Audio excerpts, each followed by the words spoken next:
ini kita akan bahas materi 2 chapter, itu chapter 14 dan 16. Kita mulai dari chapter 14 tentang cost of capital. Jadi cost of capital adalah required return yang diperlukan untuk bikin capital budgeting project, seperti bikin pabrik baru contohnya. Jadi penting untuk ngitung cost of capital karena kita nanti ngebandingin sama return dari project. Jadi cost of capital itu harus lebih rendah daripada returnnya. Ketika return lebih besar daripada cost of capital, maka nanti projectnya profitable. Nah, komponen dari cost of capital tuh ada 3. Jadi pertama kita bagi 2 dulu, ada equity sama debt. Dan di equity bisa kita bagi 2 lagi, yaitu ada common stock dan preferred stock. Jadi ada 3 komponennya, common stock, preferred stock, dan debt. Pertama-tama masuk di cost of equity yang tentang common stock. Di sini kita ada 2 approach. Yang pertama, dividend growth model approach, itu rumusnya RE. RE itu cost of equity yang common stock, simbolnya RE, sama dengan D1, dividen dalam satu periode, bagi P0, harga saham sekarang, tambah G, growth. Nah, kalau kita nggak punya D1, kita misalnya punyanya D0, ya udah tinggal cari dulu D1, rumusnya tinggal D0 kali 1 tambah G. Ini kayak yang materi sebelum UTS tentang saham biasa itu. Nah, untuk dapat angka growth, kita bisa dapat dari historical growth rate. Jadi, misalnya di contoh ini kita ada selama 5 tahun ke belakang bagi dividen berapa. Kita bisa lihat berapa kali berubah dan presentasinya. Karena dia selama 5 tahun, berarti dia berubah 4 kali kan. Nah, selama 4 kali itu kita tambah semua percentage change-nya, kemudian dibagi 4. Jadi 9% ini rata-rata growth dari 5 tahun ke belakang. Ini kita prediksikan untuk jadi growth di masa depan. Kelebihan dari dividend growth model ini, dia sederhana, jadi mudah dipakai dan dimengerti. Tapi kekurangannya ada 3. Yang pertama, dia cuma bisa applicable ke perusahaan yang bayar dividen. Yang kedua, estimated cost dari equity RE ini akan sensitif terhadap si estimated growth rate. Jadi estimated growth rate kita kalau salah dikit atau error dikit gitu, nanti ini dampaknya gede banget ke si RE. Dan yang terakhir, dia enggak consider risk secara eksplisit. Itu tentang dividend growth model approach. Yang kedua, di SML approach, ini kita udah belajar di pertemuan sebelumnya, security market line. Rumusnya di sini cost of equity yang common stock RE sama dengan risk free rate ditambah beta. Beta ini systematic risk dari aset relative to average dikali RM-RF. RM-RF ini market risk premium. Nah, dari rumus ini, dari pendekatan ini, kelebihannya yang pertama, dia udah adjust ke risiko secara eksplisit. Dan dia juga applicable buat perusahaan yang nggak bayar dividen. Kekurangannya, kita perlu mengestimasikan market risk premium dan beta coefficient-nya, yang ini poin 2 sama poin 3, yang mana itu in real life akan lebih complicated. Lanjut ke cost of equity yang preferred stock. Jadi karena preferred stock itu kan dia pasti dapat dividen dalam periode yang tidak terbatas kan. Jadi essentially cost of equity yang preferred stock itu sebuah perpetuity. Jadi rumusnya tinggal D per P0. D-nya tuh dividen, P0-nya harga saham sekarang. Kemudian lanjut ke cost of debt. Jadi ini required return that lenders require untuk bayar firm's debt. Di sini kita tuh simply tinggal pakai interest rate yang harus dibayar perusahaan. Biasanya kita pakai yield to maturity dari obligasi. Nah, tadi kita udah cari RE, RP, dan RD. Itu cost of equity yang common stock, cost of equity yang preferred stock, cost of debt. Nah, sekarang kita bisa bikin weighted average cost of capital. Jadi rumusnya ini dibagi jadi 3 bagian. Bagian pertama itu bahas common stock, bagian yang tengah bahas preferred stock, bagian yang belakang ini bahas tentang debt. Nah, kalau kita lihat di bagian depan tiap komponen itu mirip-mirip, E per V, P per V, D per V. Nah, ini 3 ini adalah weight dari masing-masing komponen. Jadi nanti weight ini kalau ditambah totalnya 100%. Nanti dikaliin sama yang tadi kita udah cari, RE, RP, RD. Nah, yang debt ini ada tambahan dikali 1 min tax. Karena interest yang dibayarkan perusahaan itu tax deductible. Jadi rumus ini tuh udah after tax.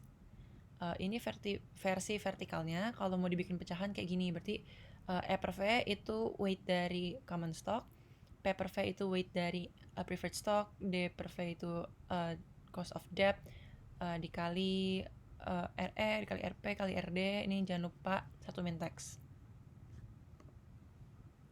Kemudian di sini kita lihat hubungan antara SML dan WACC. Jadi WACC itu kalau kita bikin tuh garisnya lurus. Nah, tapi SML kayak yang udah kita pelajarin di pertemuan sebelumnya, itu garisnya naik. Jadi SML sama WACC ini bisa berpotongan. Nah, kita belajar tadi di awal, ini bahwa return harus lebih besar dari cost of capital. Makanya ketika kita milih investasi harus yang returnnya lebih gede daripada WACC. Kita harus pilih investasi yang ada di atas garis WACC ini. Tapi kita juga harus mempertimbangkan si garis SML. Kita ingat lagi bahwa kita pilih investasi yang di atas garis SML. Nah, kalau gitu akan ada kemungkinan untuk kita bikin keputusan yang salah. Di bagian yang biru ini namanya incorrect acceptance. Maksudnya untuk investasi yang berada di area ini, kita accept, kita terima project itu karena dia di atas WACC, tapi ternyata dia di bawah garis SML, berarti dia risky. Jadi kita salah menerima project yang sebenarnya di atas WACC, tapi dia terlalu risky di bawah SML. Kemudian ada juga kesalahan namanya incorrect rejection. Itu secara line dia di atas SML, berarti udah secara risk dia aman, tapi dia di bawah WACC. Nah, kan kita tolak karena dia di bawah WACC. Nah, tapi ini jadi incorrect rejection karena kita sebenarnya menolak investasi atau project yang relatively aman berdasarkan SML. Kayak gitu. Nah, hal ini terjadi nggak cuma di satu produk. Untuk di perusahaan yang punya beberapa lini produk, ini juga jadi masalah. Kita kenal di sini namanya divisional cost of capital. Jadi untuk perusahaan yang punya lebih dari satu lini bisnis, misalnya dia ada 2 lini, yang satu nyediain operator, yang satu nyediain handphone. Mungkin yang handphone itu lebih greater return, jadi WACC-nya lebih besar. Tapi si yang lini handphone ini dia secara risk juga besar. Kadang-kadang perusahaan ini nganggep cuma karena lini yang telepon ini returnnya lebih gede, maka dia lebih bagus. Tapi dia ignore bahwa dia tuh ternyata risknya juga gede loh, kayak gitu. Nah, karena ada situasi seperti ini, muncullah dua approach untuk menanggapinya, yaitu pure play approach sama subjective approach.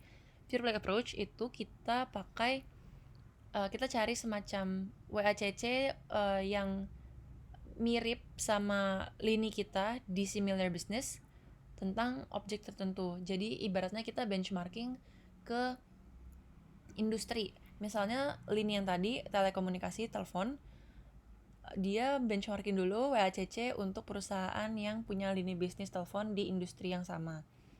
Jadi nanti WACC-nya itu spesifik ke satu particular project. Yang kedua ada subjective approach. Jadi di sini approach-nya adalah kita bikin pembagian klasifikasi dari risiko as subjective adjustment ke overall WACC. Jadi kita membagi-bagi ke beberapa risk class. Jadi misalnya ada yang low risk, moderate risk, high risk. Jadi ini satu kotak. Nah, kalau udah dibagi-bagi, WACC-nya tuh dipecah gitu. Ini yang garis lurus kepecah-pecah ini WACC-nya. Nah, abis itu kan kita tarik garis SML. Nah, kalau kita lihat sekarang area yang memungkinkan kita untuk bikin error, entah itu incorrect acceptance atau incorrect rejections, jadi kecil. Nih yang segitiga hijaunya jadi kecil, segitiga birunya jadi kecil.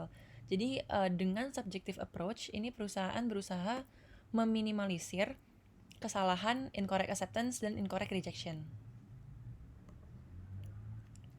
Selanjutnya, flotation cost and WACC. Jadi ketika perusahaan pengen accept new project, ada kemungkinan dia harus menerbitkan bonds dan stok baru. Nah, untuk menerbitkan instrumen ini akan ada cost yang muncul. Nah, cost ini kita sebut sebagai flotation cost. Rumusnya, flotation cost average sama dengan ini weight dari equity, ini weight dari debt, ini flotation cost dari equity, ini flotation cost dari debt. Nah, interpretasinya, jadi contoh kita udah hitung dapat FA-nya 8%.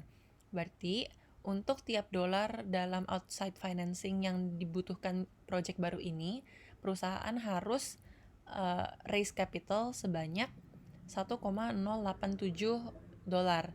Di sini berarti 8% kali 1 dolarnya itu yang 0,87 dan 1 dolarnya itu yang aslinya yang dia memang butuh untuk raise. Jadi 1,087 ini udah memang financing yang dia butuh plus flotation cost. Nah, terus di sini kita lihat ada hubungan antara flotation cost dan NPV. Jadi ketika nggak ada flotation cost, project yang NPV-nya positif, ya udah kita accept aja.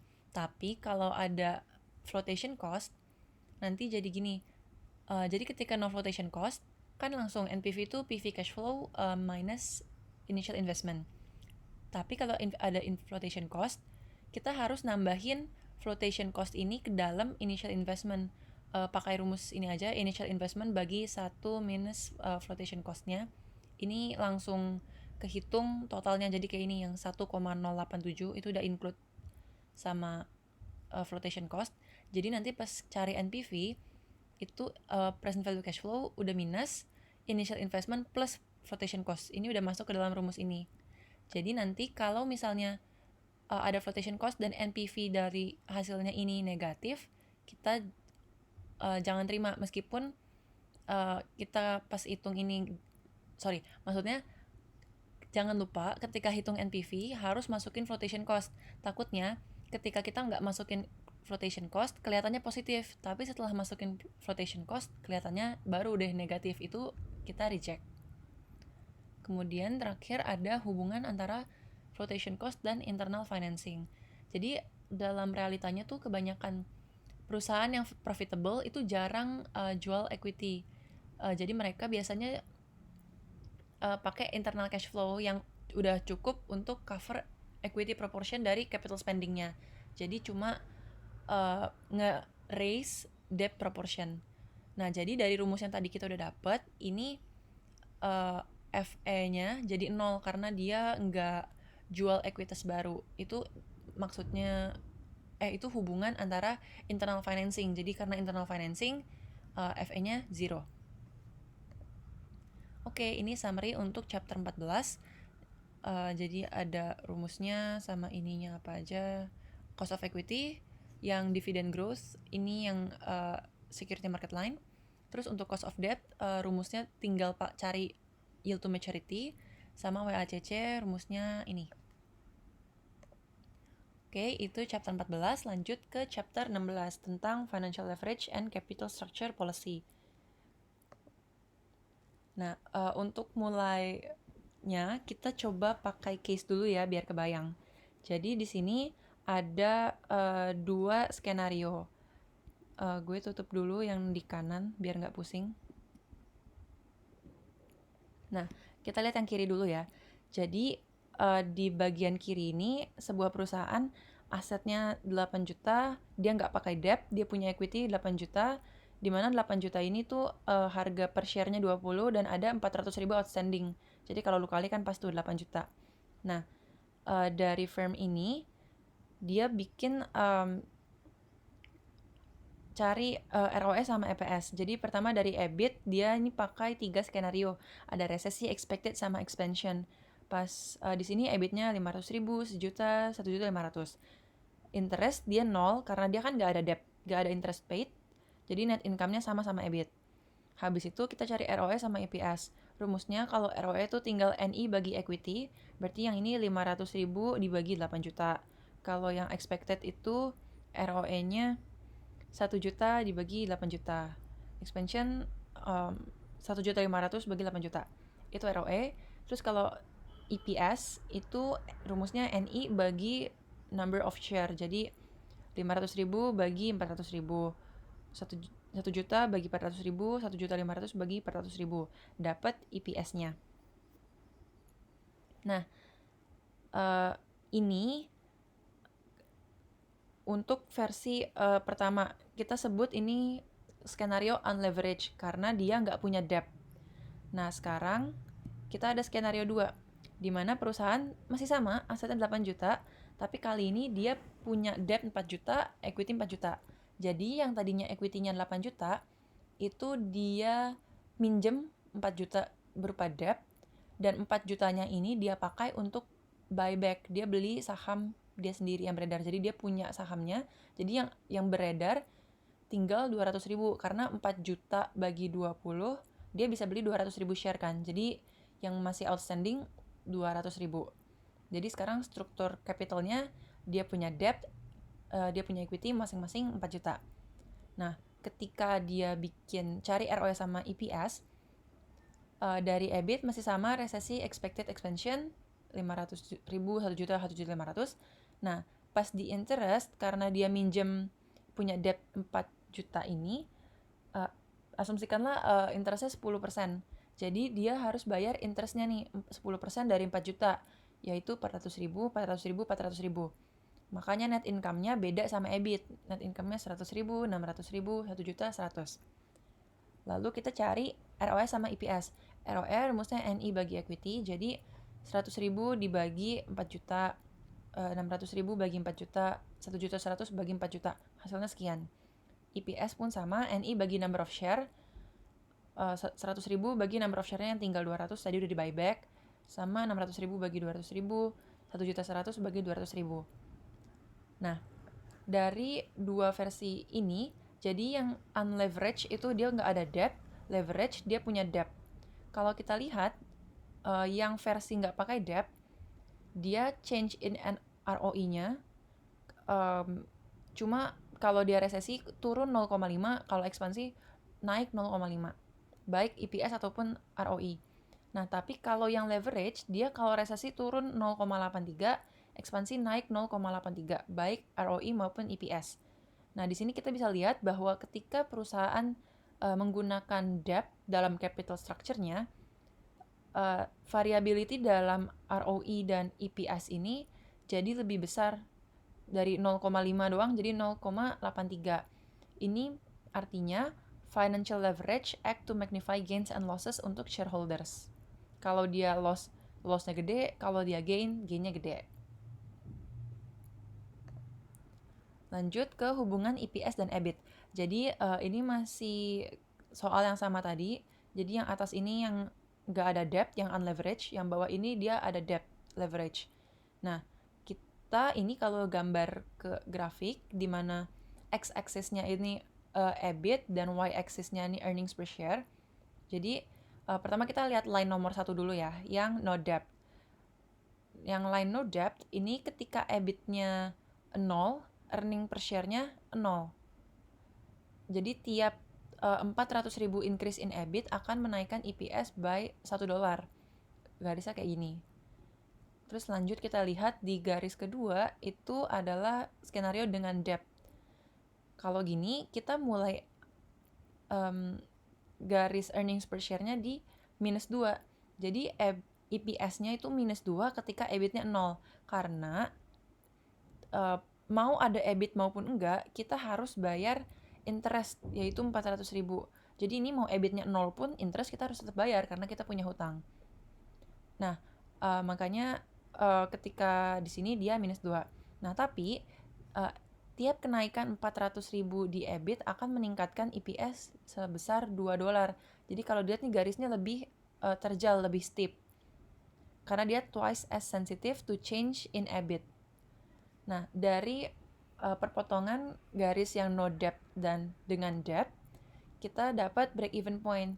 Break even point ini rumusnya tinggal gini. Jadi yang di depan ini rumus EBIT-nya line 1, yang di belakang rumus EBIT-nya line 2. Kalau disama denganin, EBIT-nya ada di break even point-nya ada di 800.000. Jadi ketika EBIT-nya 800.000 dan earnings per share-nya 2, itu break even point. Nah, di area di atas break even point, kita dapat advantage to debt. Maksudnya di sini perusahaan dapat keuntungan dari dia pakai debt karena di sini EPS-nya makin gede. Tapi kalau dia di bagian hijau ini, dia kena disadvantage to debt karena di sini kan berarti EBIT-nya di bawah 800.000. Nah, di bagian sini dia akan rugi karena ketika EBIT di bawah 800.000, dia tetap harus bayar interest 400.000 itu kan. Jadi di sini dia masih rugi. Itu hubungan EPS sama EBIT. Jadi makin besar EBIT-nya akan lebih baik ketika dia pakai debt. Nah, selanjutnya kita belajar tentang homemade leverage. Jadi ini adalah kita pakai personal borrowing untuk mengubah overall amount dari financial leverage di level individu. Jadi di sini seorang individu, seorang investor berusaha mereplicate capital structure yang menggunakan debt tapi at personal level. Biar kebayang mungkin gue kasih case. Jadi ada satu investor, dia punya 100 share. Ini masih konteks perusahaan yang tadi ya. Perusahaan yang tadi tuh dia punya outstandingnya 400.000 share. Nah, si investor ini punya 100 share. Ketika masa expansion, dengan proposed capital structure, itu yang pakai debt, EPS-nya 5,5. Jadi kalau dia punya 100 share, dia bakal dapat 550. Tapi kalau misalnya dia nggak pakai debt, masih yang original capital structure, itu EPS-nya 3,75. Kalau dia punya 100 share, berarti 3,75 kali 100, dia cuma dapat 375. Nah, dia lebih untung kalau dia pakai proposed capital structure kan, yang si pakai debt ini. Tapi kan dia investor yang share-nya cuma 100, nggak punya pengaruh banyak ke perusahaan. Jadi kalau perusahaan memilih untuk ya udah nggak mau pakai debt, pakai original capital structure aja, ya dia nggak bisa ngapa-ngapain dong. Maksudnya dia nggak bisa mengontrol keputusan perusahaan. Tapi yang bisa dia lakukan adalah dia bikin homemade leverage. Jadi keuntungan untuk dia sendiri itu seakan-akan perusahaan ini pakai proposed capital structure yang pakai debt. Caranya gimana? Jadi kalau tadi kan proposed capital structure perusahaan minjem biar perusahaan punya debt. Sekarang di homemade leverage investornya yang minjem, jadi investor ini punya debt. Jadi dia awalnya punya 100 share. Harga satu share-nya $20. Terus dia pinjem $2.000 dengan interest rate 10%. Ketika dia pinjem $2.000, harga satu share-nya $20, kalau dibagi, dia bisa beli 100 share lagi. Jadi dulu dia punya 100 share, terus karena dia ngutang, dia bisa beli 100 lagi, jadi total dia punya 200 share. Kalau dia punya 200 share, dan ini dari perusahaan EPS-nya 3,75, berarti 3,75 kali 200, dia dapat untung 750. Tapi karena dia ngutang 2.000 dan interestnya 10%, dia harus bayar interest, berarti 10% kali 2.000 itu 200. Ini keuntungan EPS, ini kerugian yang biaya interest yang harus dia bayar. Kalau dikurang, jadi dia bersih dapat 550. Nah, 550 ini sama kayak kalau misalnya perusahaan menerapkan proposed capital structure tadi yang pakai debt. Jadi meskipun perusahaan pakai original capital structure yang nggak pakai debt, dia tetap bisa dapat keuntungan yang sama. Seakan-akan dia perusahaan ini pakai debt. Jadi investor selalu bisa meningkatkan financial leverage untuk dirinya sendiri. Jadi nggak masalah mau perusahaan mau pakai proposed atau original capital structure, karena si investor sendiri bisa melakukan homemade leverage di level individu. Nah, selanjutnya kita belajar M&M proposition. Di sini masih no text case ya. Jadi M&M proposition 1 ada bilang bahwa irrelevan bagaimanapun caranya perusahaan mau nyusun capital structure-nya. Dia menvisualisasikan pakai pie chart. Jadi ini firm A, ini firm B. Kalau firm A bonds-nya lebih banyak, firm B stocks-nya lebih banyak. Nggak peduli gimana strukturnya, tapi ukuran pie-nya nih sama, bulatnya tuh masih sama. Value dari perusahaan nggak bergantung sama capital structure. Itu proposition 1 no text case. Terus proposition 2 bilang bahwa cost of equity capital adalah positive linear function dari firm's capital structure. Jadi kita di sini punya rumus cost of equity tergantung sama 3 hal. Yang pertama RA itu required rate of return dari firm asset. Ini nama lainnya WACC yang tadi kita udah belajar. Terus yang kedua dia bergantung sama cost of debt. Dan yang ketiga dia bergantung sama debt equity ratio. Ini.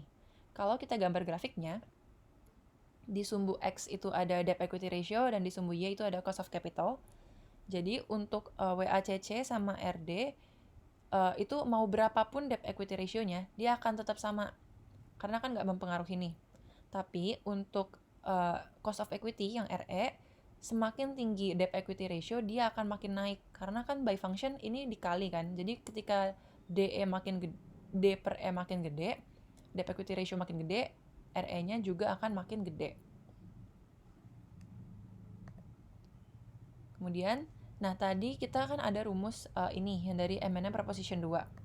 Nah, rumus ini bisa kita bedah lagi buat lihat risikonya.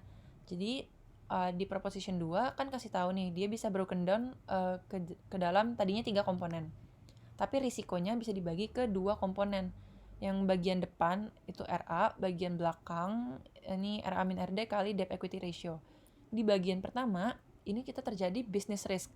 Jadi risk yang datang dari nature of the firm's operating activity, bergantung sama si RA ini. Jadi semakin besar risiko bisnis perusahaan, RA-nya akan semakin besar, tergantung operasional activities-nya. Yang kedua, ini financial risk. Ini risiko yang datang karena financial policy, capital structure dari suatu firm. Jadi untuk perusahaan yang nggak pakai debt sama sekali, jadi semuanya pakai equity, komponen financial risk biasanya zero karena DE-nya 0. Tapi untuk perusahaan yang pakai debt financing, required return on equity-nya naik, RE-nya naik kan. Ini terjadi karena debt financing menambah risk borne by stockholders.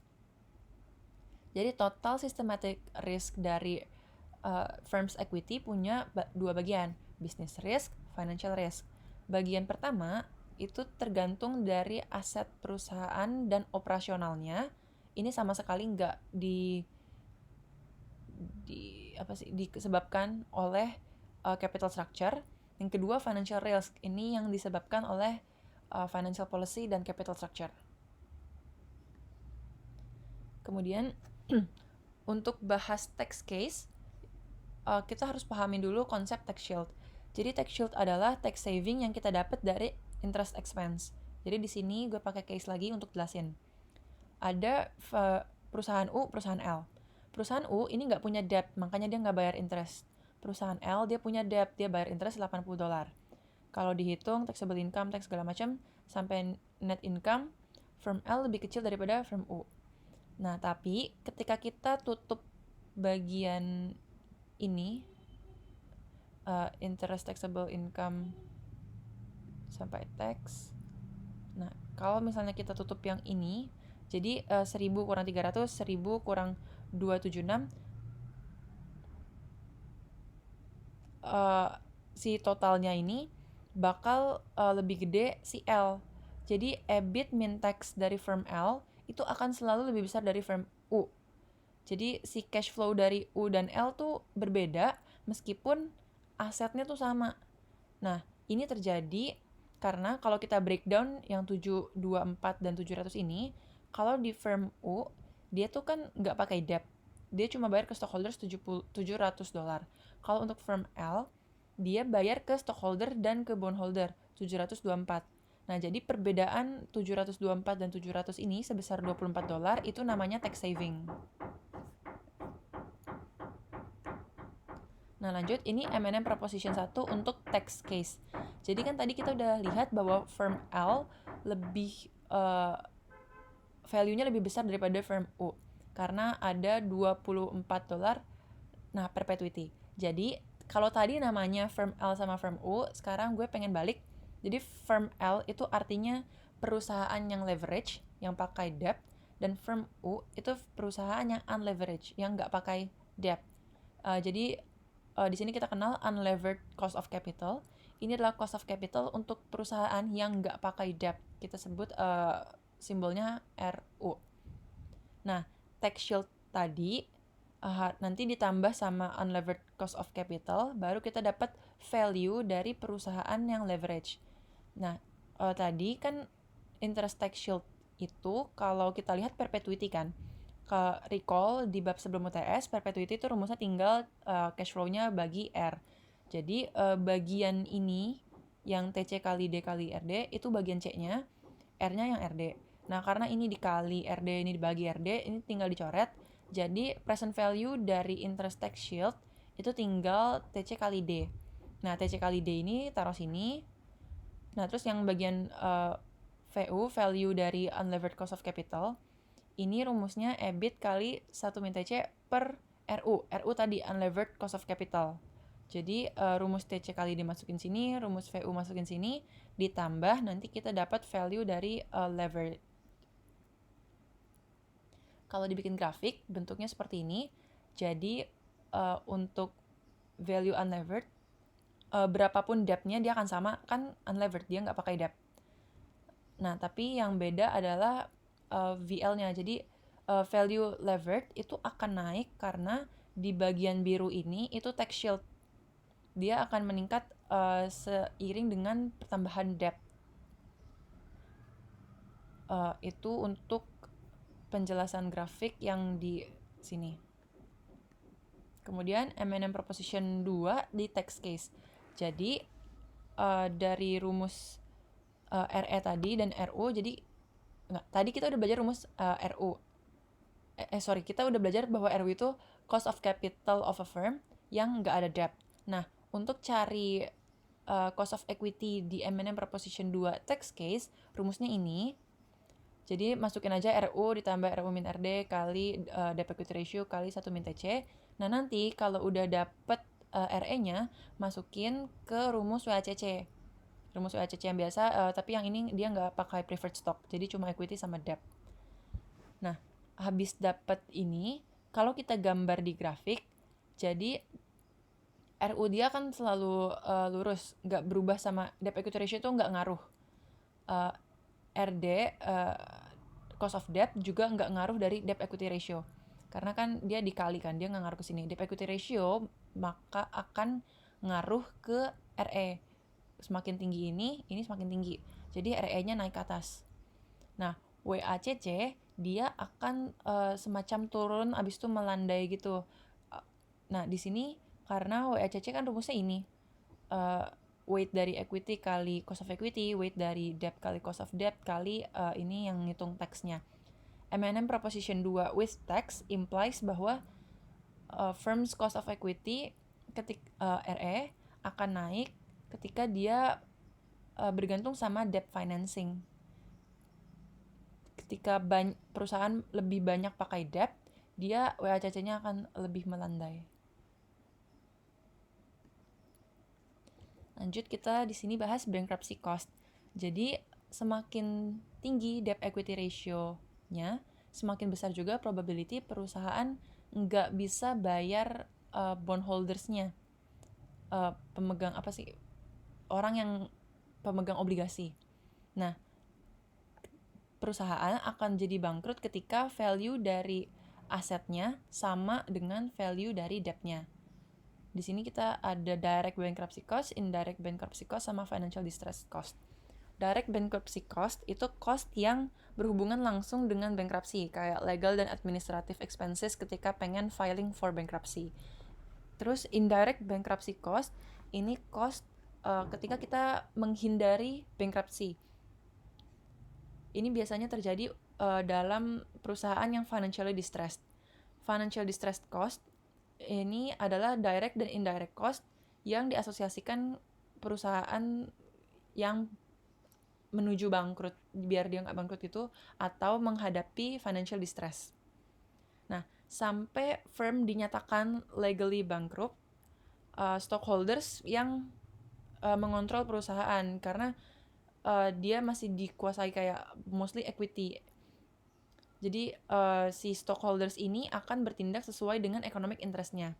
Nah, bondholders on the other hand, mereka tuh fokus utamanya adalah melindungi aset dari perusahaan. Jadi mereka akan berusaha ngambil kontrol dari stockholders ketika perusahaan udah mau bangkrut. dia punya insentif yang besar untuk ketika perusahaan bankrupt, dia harus melindungi asetnya sehingga si stockholders ini enggak dissipating aset perusahaan. Kemudian bahas optimal capital structure. Jadi dengan level hutang yang relatif rendah, kemungkinan bankruptcy dan financial distress itu rendah. Dan di sini benefit dari menggunakan debt lebih besar daripada cost-nya. Tapi ketika debt-nya tinggi, possibility dari financial distress-nya lebih tinggi. Jadi cost of debt lebih besar daripada benefit of debt. Di sini kita belajar static theory of capital structure. Ini teori bahwa perusahaan melakukan pinjaman itu up to the point sampai batas di mana dia dapat tax benefit dari debt. Itu sama dengan cost dari increased probability financial distress. Jadi di sini ada grafnya. Aduh, agak nggak kelihatan ya. Oke, jadi VL ini value dari leverage company kan dia naik terus tadi. Nah, yang actual firm value dia akan naik abis itu turun. Jadi di titik puncaknya ini adalah optimal amount of debt. Jadi pas dia sebelum titik puncak, ini dia masih lebih banyak benefit dari debt. Tapi di bagian dia turun itu udah cost of debt. Jadi cost of debt ini adalah financial distress.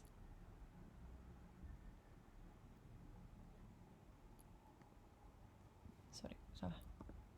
Nah, kemudian ini ada grafik lagi. Jadi di sini kita bandingin WACC sama optimal debt equity ratio.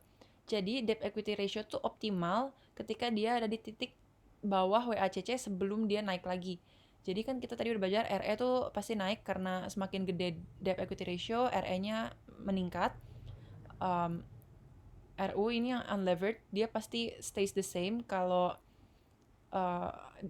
ada debt, maksudnya dia kan nggak ada debt, jadi mau debt equity berapapun nggak akan berubah. Nah, tadinya RD ini lurus, tapi kalau udah ada tax, karena kita ngomongin tax skenario, RD-nya dikali 1 min TC, jadi dia lurus tapi lama-lama akan naik. Nah, WACC optimal, debt optimal itu di titik WACC di terendah. Jadi WACC falls, dia jatuh dulu karena tax advantage of debt. Nah, abis lebih tinggi dari titik, abis dia dari titik optimal, dia akan naik karena dapat financial distress cost. Nah, grafik yang ini gabungan dari grafik yang tadi. Jadi yang sebelumnya ini kan lengkungannya ngadep ke bawah, ini lengkungan ngadep ke atas, lengkungan ngadep ke bawah, lengkungan ngadep ke atas. Jadi ini disatuin dari case 1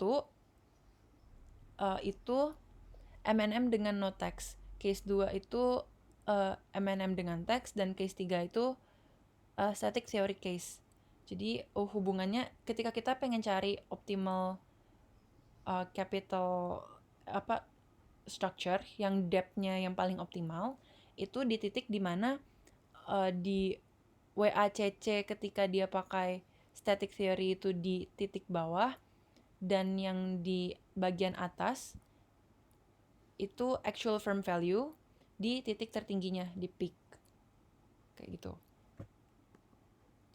Lanjut, nah tadi kita udah bahas tentang pi di M&M proposition with no tax.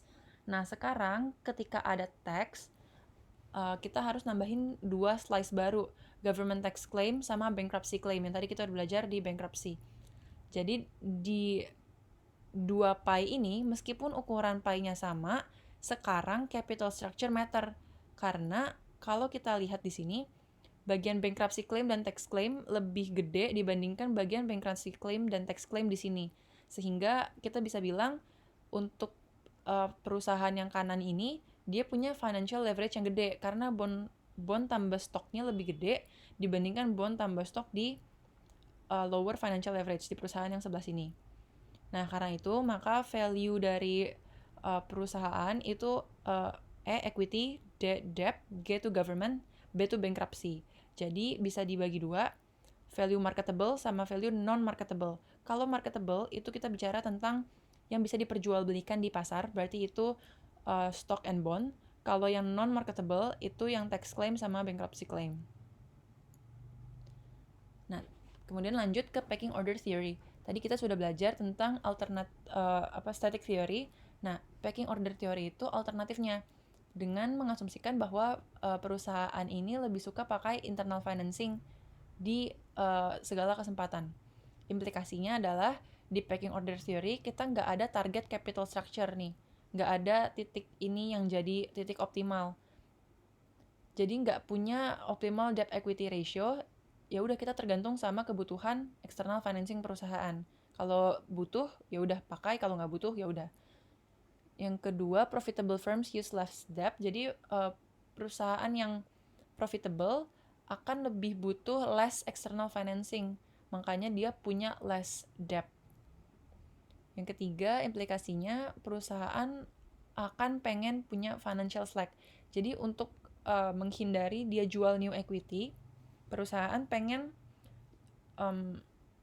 ngestok secara internal, ngestokpile, nimbun internally generated cash. Jadi ini memberikan manajemen kemampuan untuk mendanai project dari cash yang didapat secara internal. Lanjut di bagian bankruptcy process. Jadi financial distress itu bisa didefinisikan jadi beberapa bagian. Yang pertama ada business failure. Ini situasi di mana bisnis itu udah terminated, udah dihilangkan, udah nggak ada lagi, dengan kreditor ini mengalami kerugian.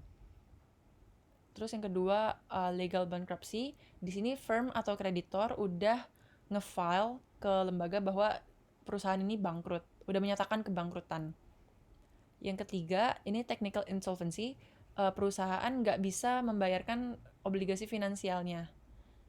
Dan yang keempat itu accounting insolvency. Jadi total book liability lebih besar daripada total book value dari total aset.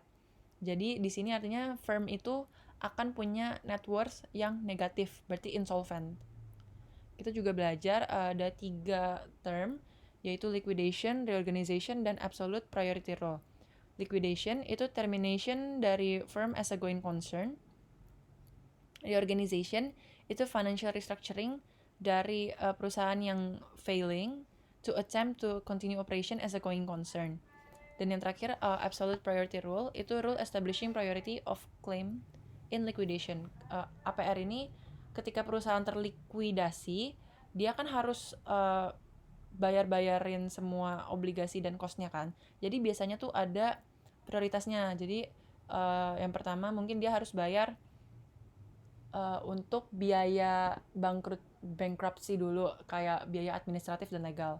Terus kalau dia punya preferred stock, berarti preferred stock itu harus didahulukan dibandingkan common stock dan sebagainya. Jadi ada list prioritas mana dulu yang harus dibayar. Jadi bisa aja nih nanti yang pegang common stock dibayarnya nggak full, tapi preferred stock dibayarnya full, kayak gitu.